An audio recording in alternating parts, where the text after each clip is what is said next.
అందరికీ నమస్కారం. ఊహలు నిజాన్ని మసకబారుస్తాయి. నిజం తెలుసుకోవడానికి అడగాలి అని మన పెద్దలు చెబుతూ ఉంటారు.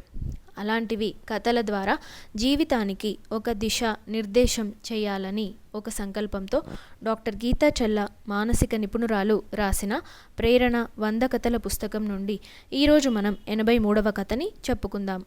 కథ పేరు నా వద్ద ఒక యాపిల్ ఉంది. ఇంక మరి కథలోకి వెళ్ళిపోదామా? సరళ ఒక టీచర్. 7వ తరగతిలో లెక్కల పాఠం చెప్తుంది. మధ్యలో ఒక అబ్బాయిని లేపి, నేను నీకు ఒక్కొక్క యాపిల్ చొప్పున 3 సార్లు యాపిల్స్ ఇస్తే నీ దగ్గర ఎన్ని యాపిల్స్ ఉంటాయి అని అడిగింది. ఆ అబ్బాయి వెంటనే ధైర్యంగా 4 అని సమాధానం చెప్తాడు. కానీ సరళ 3 అని సరైన సమాధానం చెప్తాడని ఎదురుచూస్తుంది. ఎన్నిసార్లు అడిగినా 4 అని సమాధానం చెప్తూ ఉంటాడు.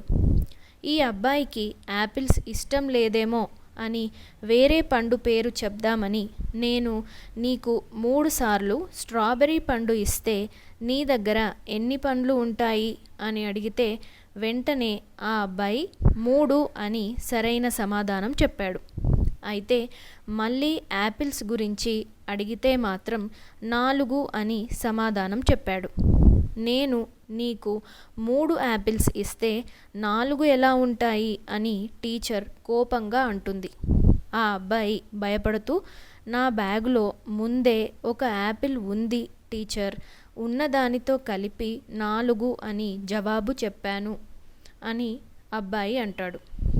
కథలో అనుమానం కాదు, అవగాహన మేలు అని తెలుసుకున్నాం. వివరణ అడగండి.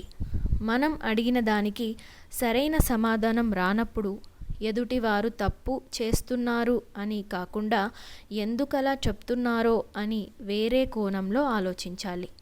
మనకు అర్థమయ్యే రీతిలో సున్నితంగా చెప్పగలరా అని అడిగి తెలుసుకోవాలి. ఊహించకండి, అడిగి తెలుసుకోండి.